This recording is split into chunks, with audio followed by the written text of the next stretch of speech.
I was watching Pride and UFC when it was just first starting out, but I really wasn't involved in the combat sports when I was younger. I was I was a track and field athlete. I was a hockey player.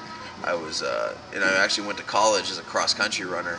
I converted into decathlon halfway through in Division II. I was at Adams State College.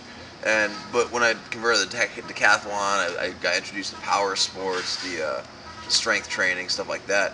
And then when I left college, I was like, shit, what do I need to, what should I do with myself? And so I decided to start training some jiu-jitsu. And then when I trained jiu-jitsu, I was like, I want to do a fight. And so I did one fight, and then I was like, okay, I did all right. And I did the next fight, and I just like the competition of fighting. It's like the most primitive form of competing from man to man. So, I've competed in all kinds of different sports, but I knew fighting was like the ultimate way to compete and test myself as a man. So I wanted to do that at least once, and then one fight turned to two, turned to three, four, five, and then next thing you know it, I'm in Las Vegas, at one fight team. I started up in Alaska, Anchorage, Alaska, and then,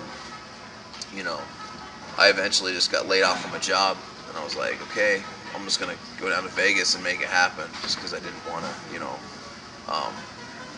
I didn't want to play the what if game as an old man, and so I went down and I've been in Vegas about 2 years, and so far things have worked out really, really good. After I came to Vegas, I basically turned my career into like, okay, I'm part-time fighter to, okay, I'm gonna put all my focus here. But when I was back at home in Alaska, I was coaching, I was like teaching, I was substitute teaching for a while, and I was, doing all kinds of things like that. But when I got to Vegas, I decided, okay, my full focus is gonna be fighting. So I got to Vegas. I trained about 6 months before I got my first fight. That first fight was on 10 days' notice in South Africa. I fought the title holder there. That just kind of like threw me this fight. And I was like, man, I got to take that risk. So I went to South Africa, cut like, 15, 20 pounds real fast.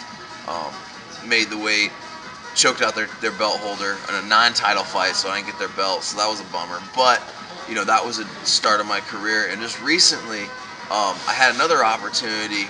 I didn't need a fight that bad, but I knew there was a lot of good opportunity in Australia, and I've always wanted to go to Australia. So they were like, hey, Dave, you want to fight 2 weight classes up against this guy, Steve Kennedy? He's, one of our best dudes, but, I looked at the guy. He wasn't as big as most 185ers in the United States. He was still really big. So I went up 2 weight classes. I fought him, and I ended up beating him first round for the IKBF world title in the Chaos Entertainment promotion. So that was a great accomplishment. I've always wanted a belt. I've always wanted to be on top of an organization. So after that, I now I'm coming back to defend my title on April 24th. So right now I'm just trying to put on a little bit of muscle mass, get my endurance up, get everything going again, and get ready for a 5-round war and defend that title. So because they always say, man, if you have the belt, you're a champion, but if you defend the belt, you're a real champion. So I'm looking forward to defending that belt and keeping it around my waist.